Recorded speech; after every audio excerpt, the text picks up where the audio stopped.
ఓం శ్రీ గురుభ్యో నమః. ఓం శ్రీ మహాగణాధిపతి నమః. అందరికీ నమస్కారం. ఈ వీడియోలో ప్రథమ స్కందంలోని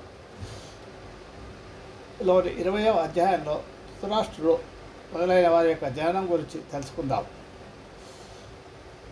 ఇక్కడ తన దగ్గర వేదశాస్త్ర పురాణాలను అభ్యసించిన శిష్యులు అసిత దేవల, వైశంపాయన, జైమిని, సుమంతులను 5గురిని అంతకుముందే లోక సంచారం కోసం పంపించే ఉన్నాడు వ్యాసుడు. ఇప్పుడు ఆశ్రమంలో తానొక్కడే మిగిలిపోయాడు. ఇది మరింత దిగులైంది ఆయనకు. తాను వెళ్ళిపోవాలి అనుకున్నాడు. పుట్టిన చోటు, కన్నతల్లి గుర్తుకు వచ్చాయి. గంగ ఒడ్డున కృష్ణద్వీపంలో అలనాడు తనను ప్రసవించి విడిచి కడివెడు దుఃఖంతో వెళ్ళిన తల్లి దాశరాజు కూతురు సత్యవతీ దేవి జ్ఞాపకం వచ్చింది. వెంటనే కృష్ణద్వీపం చేరుకున్నాడు. తల్లి కనిపించలేదు. ఏమైందని తల్లివారిని అడిగాడు. దాశరాజు సత్యవతిని శంతర మహారాజుకిచ్చి వివాహం చేశాడని చెప్పారు. దాశరాజును కలుసుకున్నాడు. కుశల వార్తలు అడిగి బయలుదేరాడు. సరస్వతీ నదీ తీరంలో ఆశ్రమం నిర్మించుకొని తపస్సుకు ప్రారంభించాడు. సత్యవతి శంతనులకు 2 కొడుకులు పుట్టారనే శుభవార్త తెలిసింది. సోదరులు జన్మించారని సంతోషించాడు. ఒకడు చిత్రాంగుడు, మొదటివాడు. రెండవవాడు విచిత్ర వీరుడు. 2 గుణవంతులు, రూపవంతులు, పరాక్రమవంతులను. శంతర మహారాజుకు మరో పెద్ద కొడుకు ఉన్నాడు. గంగాదేవి వల్ల జన్మించాడు. అతడే గాంగేయుడు, మహావీరుడు. ఈ ముగ్గురిని చూసుకొని శంతనుడు గర్వపడేవాడు. దేవతలకు కూడా అజేయుణ్ణి అని మురిసిపోయేవాడు. కొంతకాలానికి శంతనుడు కాలం చేశాడు. చివరికి వస్త్రంలా శరీరాన్ని విడిచిపెట్టేశాడు. ఆచారం ప్రకారం పెద్ద కొడుకు భీష్ముడు తండ్రికి ఉత్తర క్రియలు నిర్వహించాడు. చిత్రాంగదుడిని పట్టాభిషక్తుడిని చేశాడు. సమర్థుడు అయ్యుండి తాను రాజ్యం వదిలేశాడు కనుక అప్పటి నుంచి గాంగేయుడు దేవవ్రతుడయ్యాడు. కాలం గడుస్తుంది. ఒకరోజు చిత్రాంగదుడు వేటకు వెళ్ళాడు. ఆ గాధారణ్యంలో అతడి మరో చిత్రాంగదుడనే గంధర్వుడు చూశాడు. బలపరాక్రమాలకు మెచ్చి విమానం దిగి వచ్చాడు. విరోచితంగా ద్వంద్వయుద్ధం జరిగింది. కురుక్షేత్రం అనే పేరుతో వ్యవహరింపబడే ఆ అరణ్య ప్రదేశంలో చెలరేగిన ఆ యుద్ధం 3 ఏళ్ళు సాగింది. గంధర్వుడు జయించాడు. చిత్రాంగదుడు మరణించాడు. భీష్ముడు అంత్యక్రియలు జరిపించాడు. చిట్టి తమ్ముడు విచిత్రవీరుడికి పట్టం కట్టాడు. తాను సంరక్షకుడిగా గెలిచాడు. సత్యవతీదేవి మంత్రి గురు ప్రబోధాలతో పుత్రశోకం నుంచి తేరుకుంది. వ్యాసుడు కూడా చిత్రాంగద మృతికి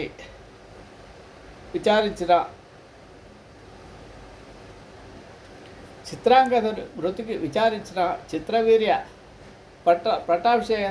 పట్టాభిషేకానికి సంతోషించాడు. క్రమక్రమంగా విచిత్ర వీరుడు యవనంలో అడుగుపెట్టాడు. అతనికి వివాహం చేయాలని గాంగేయుడు భావించాడు. సరిగ్గా అదే సమయానికి కాశీరాజు తన కూతుళ్ళు 3కి స్వయంవరం ప్రకటించాడు.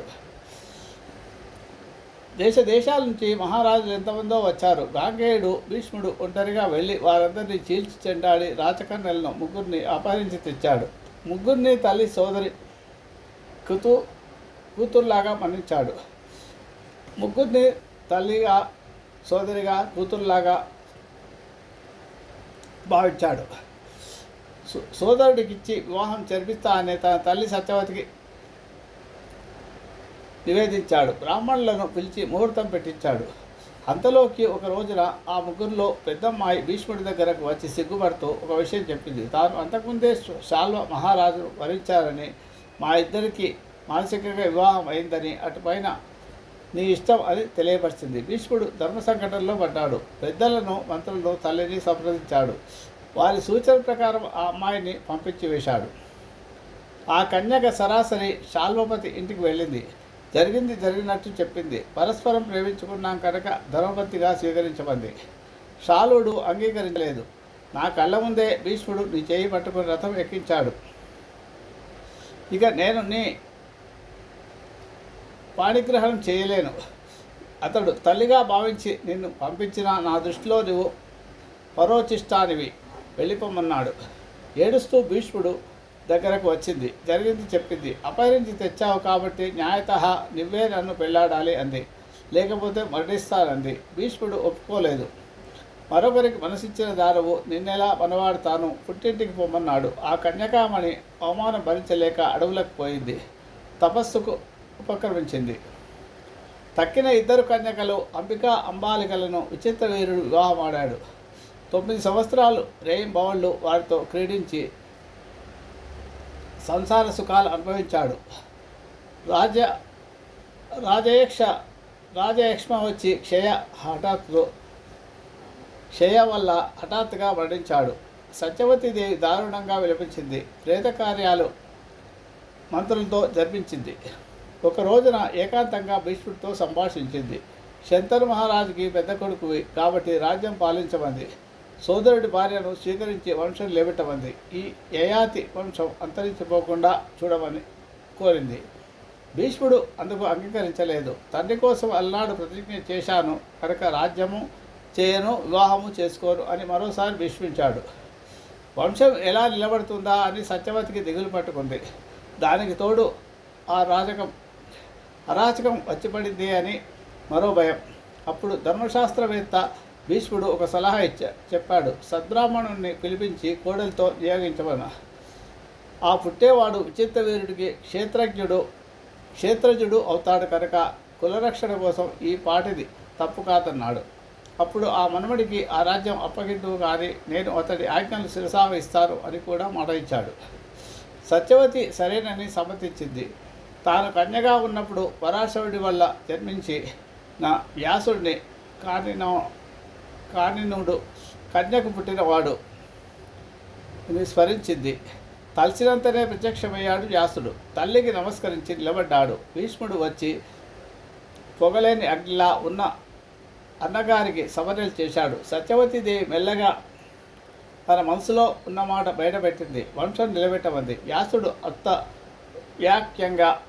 అర్థవాక్యంగా అంగీకరించాడు. ఓం అన్నాడు. ఋతుకాలాన్ని ప్రతీక్షిస్తూ అక్కడే ఉండిపోయాడు. అంబిక ఋతుస్నానం చేసింది. వ్యాసుడు కలిశాడు. గర్భవతి అయింది. గుడ్డివాడు పుట్టాడు. సత్యవతి దుఃఖించింది. రెండవ కోడలు అంబాలికను నియోగించింది. ఆవిడకు ఒక పాండురోగి జన్మించాడు. వాడు రాజ్యానికి పనికిరాడే ఎలాగా అని సత్యవతి బాధపడింది. ఏడాది గడిచాక మరొకసారి వ్యాసుడిని స్మరించి రప్పించింది. కోడల్ని పిలిచి అంబాలికనే మరొకసారి ప్రయత్నించమంది. ఈసారి అంబాలిక తన బదులు దాసిని నియమించింది. వ్యాసుడు కలిశాడు. ధర్మాంశతో విదురుడు జన్మించాడు. ఇలా వ్యాసుడు ధృతరాష్ట్ర పాండు విదురులకు జన్మకారకుడై యయాతి వంశాన్ని నిలబెట్టి భ్రాతృ ధర్మం నెరవేర్చాడు. ఇక్కడితో ప్రథమ స్కందం పూర్తవుతుంది. శుభమస్తు.